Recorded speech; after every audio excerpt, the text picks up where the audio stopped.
アブーザルが伝えるところによると、アッターの使徒ムハンマド様、彼にアッターの平安と祝福あれは言いました。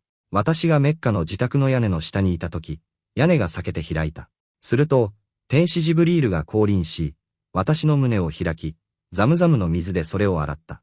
それから彼は、知恵と信仰で満たされた黄金の盆を持ってきて、その中身を私の胸の中に注ぎ込み、閉じた。その後、彼は私の手を取り、私を最下層の天へと登らせた。最下層の天に着いたとき、ジブリールは天の守護者に、開けてくださいと言った。守護者は、誰ですかと尋ねた。ジブリールは、ジブリールですと答えた。守護者は、他に誰か一緒ですかと尋ねた。ジブリールは、はい、ムハンマド様、彼にアッターの平安と祝福あれが一緒ですと答えた。守護者は、彼は招かれたのですかと尋ねた。ジブリールは、はいと答えた。門が開けられ、私たちが最下層の天に登ると、一人の男性が座っており、その右側には群衆が、左側にも群衆がいた。彼が右側を見ると笑い、左側を見ると泣いた。その男性は、ようこそ、立派な預言者、立派な子よと言った。私がジブリールに、この方は誰ですかと尋ねると、彼は、この方はアーダムです。そして、彼の左右にいる群衆は彼の子孫たちの魂です。右側の人々は楽園の民であり、左側の群衆は地獄の民です。それで彼は右を見ると笑い、左を見ると泣くのですと答えた。その後、彼は私を第二の天まで登らせ、そこの守護者に、開けてくださいと言った。その守護者は、最初の天の守護者と同じことを尋ね、そして門が開けられた。アナスは言った。アブーザルは、預言者様、彼にアッターの平安と祝福あれが、後の天でアーダム、イドリース、ムーサー、イーサー、イブラーヒーム、彼らにアッターの平安あれに出会ったことに言及したが、彼らがどの天にいたかは明言しなかった。しかし、彼はアーダムが最下層の天に、イブラーヒームが第六の天にいたと述べた。アナスは言った。ジブリールが預言者様、彼にアッターの平安と祝福あれと共にイドリースのそばを通ったとき、イドリースは、ようこそ、立派な預言者、立派な兄弟よ、と言った。私が、この方は誰ですか、と尋ねると、ジブリールは、この方はイドリースです、と答えた。次にムーサーのそばを通ると、彼は、ようこそ、立派な預言者、立派な兄弟よ、と言った。私が、この方は誰ですか、と尋ねると、ジブリールは、この方はムーサーです、と答えた。次にイサーのそばを通ると、彼は、ようこそ、立派な兄弟、立派な預言者よ、と言った。私が、この方は誰ですか、と尋ねると、ジブリールは、この方はイーサーです、と答えた。次にイブラーヒームのそばを通ると、彼は、ようこそ、立派な預言者、立派な子よ、と言った。私が、この方は誰ですか、と尋ねると、ジブリールは、この方はイブラーヒームです、と答えた。イブン・シハーブは言った。イブン・ハズムが私に伝えたところによると、イブン・アッバースとアブー・ハッパ・アル・アンサーリーは、預言者様、彼にアッターの平安と祝福あれが言ったと述べている。その後、私は昇天させられ、天命の果てにあるシドラの木、シドラトゥールムンタハーの領域に達し、そこで天が書く音を聞いた。イブン・ハズムとアナス・ブン・マーリクは言った。預言者様、彼にアッターの平安と祝福あれは言った。その時、アッターは私の共同体、神道に対し、1日に50回の礼拝を義務付けられた。私はその命令を受けて引き返し、ムーサーのそばを通った。するとムーサーは私に、アッターはあなたの共同体に何を義務付けられましたかと尋ねた。私は、50回の礼拝を義務付けられましたと答えた。ムーサーは、あなたの共同体には、それは耐えられません。あなたの主に帰って、軽減を願いなさいと言った。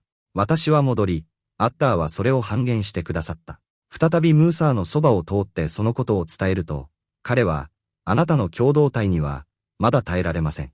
あなたの主に戻りなさいと言った。私は戻り、さらに半減してくださった。彼ムーサーのところに戻ると、彼は、あなたの主に戻りなさい。あなたの共同体には、それは耐えられませんと言った。私は再び主の元に戻ると、アッターは言われた。それは5回であり、同時に50回分の価値がある。私の言葉は変わらない。私はムーサーのところに戻った。すると彼は、あなたの主に戻りなさいと言った。私は、もう主に願い出るのは、恥ずかしいと答えた。その後、ジブリールは私を連れて行き、天命の果てにあるシドラの木に達した。そこは、私には何とも表現できない色彩に覆われていた。それから私は楽園、ジャンナに入れられた。そこには真珠で作られたテントがあり、その土はムスク、ジャコウであった。サヒーフ・アルブハーリー349。私は戻り、アッターはそれを半減してくださった。再びムーサーのそばを通ってそのことを伝えると、彼は、あなたの共同体には、まだ耐えられません。あなたの主に戻りなさいと言った。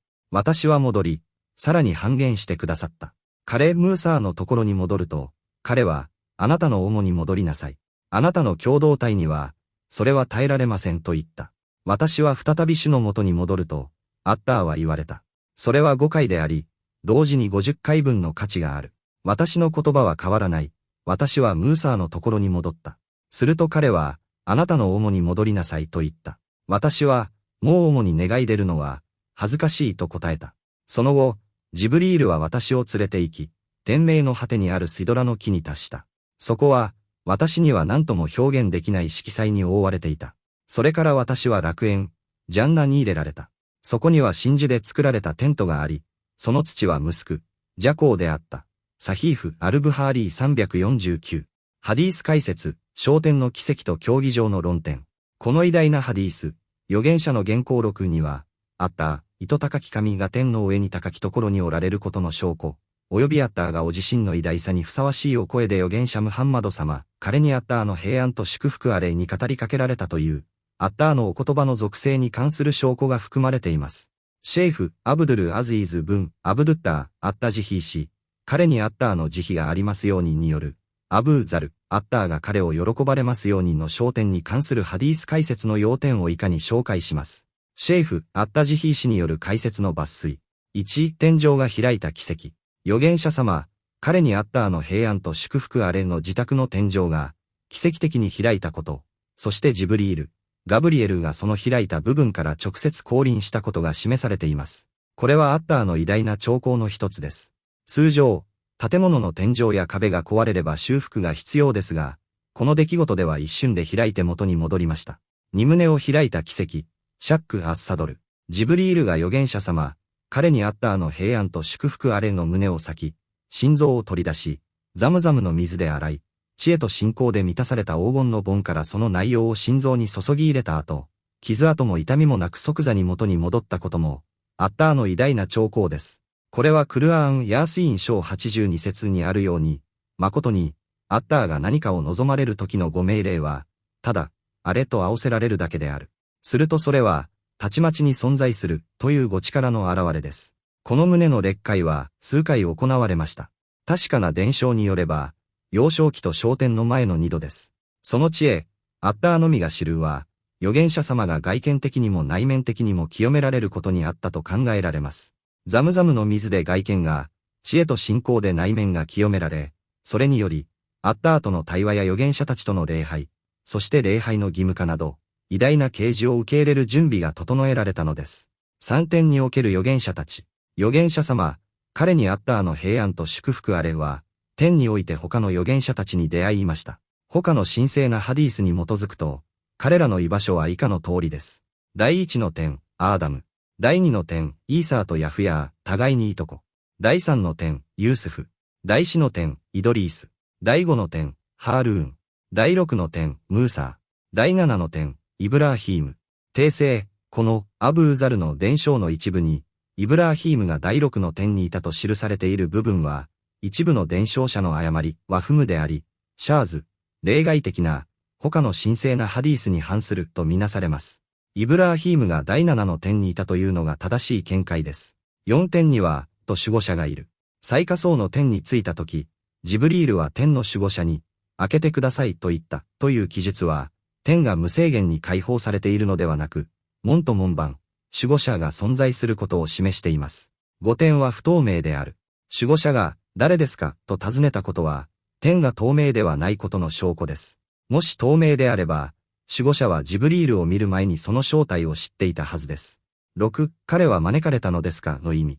守護者の質問、ムハンマドは招かれたのですか。彼に送られました、という言葉は、預言者として派遣されたのですか、という意味ではなく、守護者がその事実を知らないほど崇拝に没頭しているため、天に昇るよう命じられて派遣されたのですか、という意味である可能性が高いです。これが最も妥当な解釈とされています。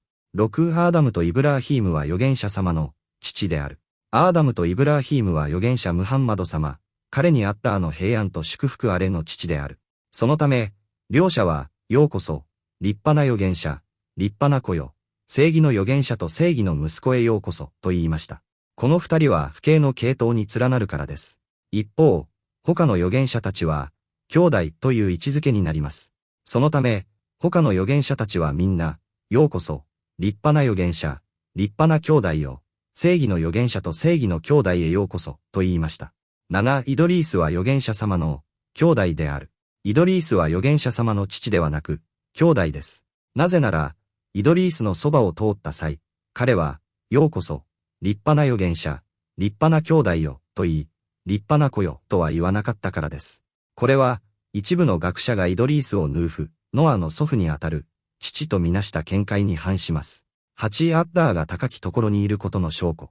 このハディースは、アッターが高きところにおられ、七層の天の上におられることの証拠となります。なぜなら、預言者様、彼にアッターの平安と祝福あれが天を越えて天が書く音を聞く場所にまで到達し、そこでアッターから直接言葉を受け、5回の礼拝を義務付けられたからです。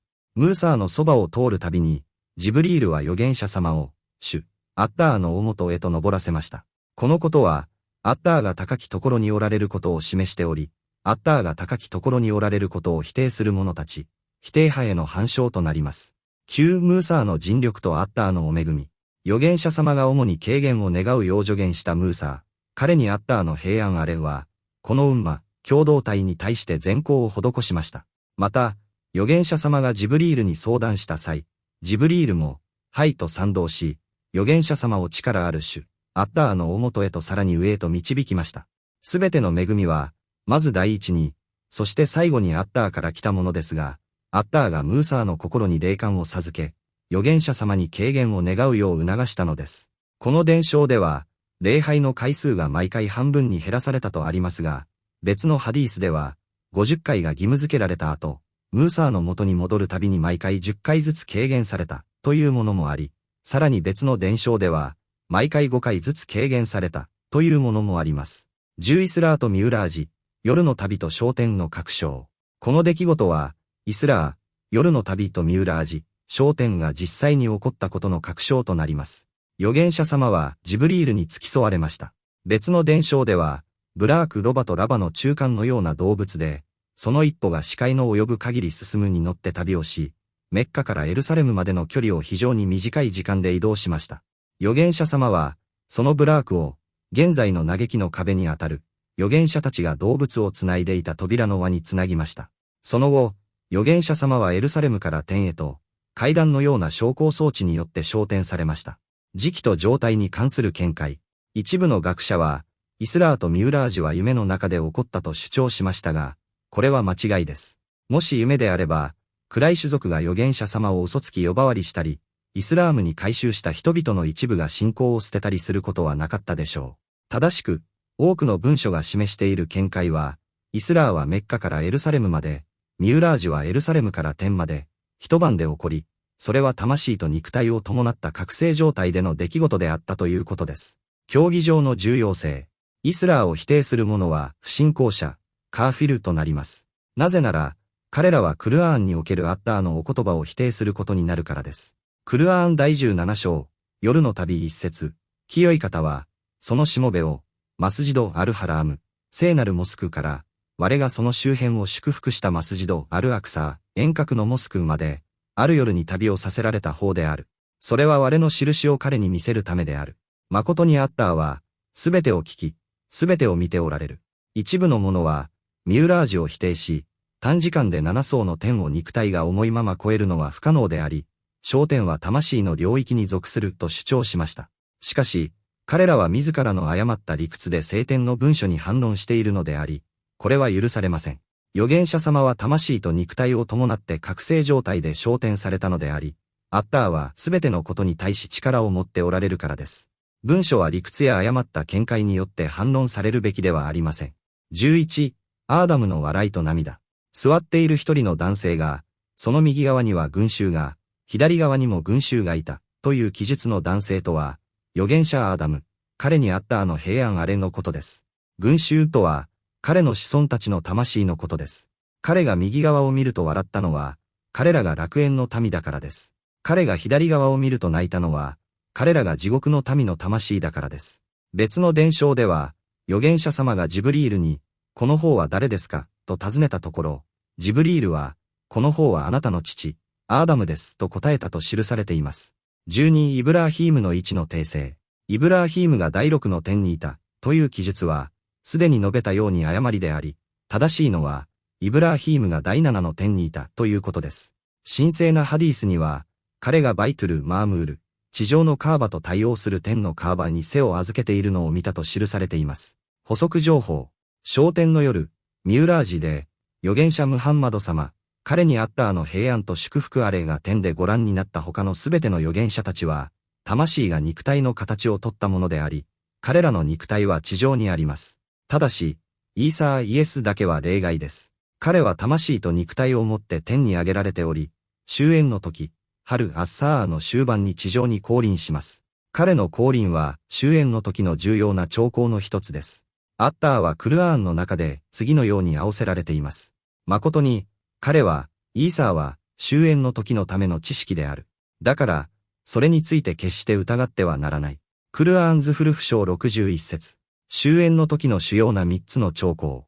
イーサーの降臨は、終焉の時の3大兆候のうちの3番目です。彼はムハンマドの共同体の一員として降り立ち、預言者ムハンマド様、彼にあった平安と祝福あれの法シャリーアに従って裁きを行います。主要な兆候は以下の3つから始まります。マフディ救世主。マフディは、預言者様の子孫であるファーティマ、アッターが彼女を喜ばれますようにの末裔の男性です。彼の名前は預言者様と同じであり、彼の訓や愛称、継承も同じです。彼は地上に不公正が満ちた後に、公正をもって地上を満たします。彼には人々が指導者を失った時に忠誠の誓い、バイアが捧げられます。彼は終焉の時の大いなる兆候の最初であり、彼の時代には多くの戦争が起こります。その中にはキリスト教徒とムスリムの間で起こる戦争があり、コンスタンティノープルが征服されます。アッタッチャール、偽りの救世主。その戦争が終わると、悪魔が叫びます。ダッチャールがあなた方の家族のもとに残っているぞ、と。人々が帰還すると、ダッチャールがすでに出現しています。彼は、片方の目、右目が潰れたアーダムの子孫であり、最初は正しい人物を装いますが、次に預言者であることを主張し、ついには主、神であることを主張します。イーサー・ブン・マルヤム、マリアの子イエス。イーサーは、マフディとダッチャールの時代に降臨します。これが3番目の兆候です。彼が降臨すると、支配権と裁きは彼に属することになり、預言者ムハンマド様、彼にあった平安と祝福あれの法に基づいて人々を裁きます。彼はこのムハンマドの共同体の一員であり、この共同体の預言者様の次に最も優れた人物となります。彼は預言者であるため、その他の主要な兆候。その後、終焉の時の主要な兆候が連続して起こります。ヤージュージュとマージュージュ、ゴグとマゴグの出現、イーサーの時代に現れますが、アッターが彼らを滅亡させます。これら、マフディ、ダッチャール、イーサー、ヤージュージュとマージュージュは4つの連続した大いなる兆候です。その後、残りの10の主要な兆候が続きます。その一つがカーバ神殿の破壊です。エチオピア・アビシニア出身の男が、カーバを石一つ一つ剥がして海に投げ込みます。人々は、破壊されたカーバの方向に向かって礼拝を続けますが、やがてその方向、キブラさえも忘れ去られます。煙の出現、大地を満たす煙が出現し、信仰者には風のような症状をもたらしますが、不信仰者には激しい苦痛を与えます。クルアーンの消失、人々がクルアーンの実践を放棄したために、アッターに非難を求めます。クルアーンが人々の胸から、そして写本からも取り去られます。西からの日の出、その後、太陽が西から昇り、地を這う獣が出現して人々に印をつけます。このどちらかが出現すれば、もう一方もすぐに続きます。火災、10番目の最後の兆候は、アデン、イエメンの底から出現する日です。この日は人々を最後の集合地、マフシャルへと追い立て、夜には彼らと共に泊まり、昼には彼らと共に泊まります。遅れた者は木に飲み込まれます。そして、その前に清らかな風が吹き、すべての信仰ある男女の魂を召し取ります。その後は不信仰者だけが残り、彼らの上に終焉の時が訪れるのです。11、最後の時の戦争と武器。彼ら、ムスリムが終焉の時、最後の時に剣で戦うであろうという事実は、ハディースの本文に書かれている通りです。預言者様、彼にアッラーの平安と祝福あれは、彼らは剣をオリーブの木に吊るすであろうと仰せられました。これは、その時までに現代の兵器がすべて破壊されている可能性を示唆しています。ダッジャールが出現する直前の最後の時の戦争に関するいくつかの伝承では、マディーナからシャーム、シリアのキリスト教徒に向けて軍隊が出発するとあります。預言者様、彼にアッラーの平安と祝福あれは、私には彼らの名前と彼らの馬の色がわかる人々が出発すると仰せられました。これは、彼らが馬に乗って戦うことを示しています。また、この軍隊は3つの集団に分かれます。ジハードをためらい、決して悔い改めが許されない集団。殺され、殉教者、シャヒードとなる集団。ジハードを続け、最良の人々となる集団。これは、私たちが今享受しているすべての現代テクノロジーが消え去り、人々が馬を移動手段に、剣を戦闘手段に使う古い生活に戻ることの証拠となります。12、礼拝の偉大な地位。イスラーとミウラージのハディースの伝承は、礼拝の地位がいかに重要であるかを示しています。まず、預言者様、彼にアッラーの平安と祝福あれの胸が裂かれ、ザムザムの水で洗われ、知恵と信仰で満たされ、魂も外見も清められてから、アッラーとの対話に臨まれました。そして、アッラーは最も高い場所で、50回の礼拝を義務付けられました。礼拝の地位の偉大さゆえに、地上ではなく天で義務付けられたのです。その後、預言者様はオモとムーサーの間を行き来し、50回から5回へと軽減されました。この一連の出来事すべてが、礼拝の地位の偉大さと、その問題がいかに重大であるかを示しています。ハディースの用語解説。天が各音、小括弧割りコロンアッラーが定められる最低と運命、カダルを書き記す天の音のことです。そこには真珠で作られた、ハバーイルがあった小括弧割りコロン、ハバーイルは一部の伝承者による誤り、ワフムで、正しくは、ジャナービルであると主張する学者もいます。ジャナービルとは、真珠のドームを意味します。別の言葉では、コーサル川の両岸には真珠のドームがある、と述べられています。その土はムスクである小括弧割りコロン楽園、ジャンナーの土はムスク、ジャコウであり、ムスクは香りの良いものです。補足イスラー前の礼拝について、イスラー、夜の旅の前に礼拝が存在したかどうかについては、意見が分かれています。一部の学者は、礼拝は存在しなかったと言います。他の学者は、朝に2ラカート、夕方に2ラカートがあったと言います。さらに他の学者は、5回の礼拝が義務化されるまでは、夜の礼拝、サラー・アルライルが義務付けられていた以外には礼拝はなかった、と言います。アッラーのみが真実を知っておられます。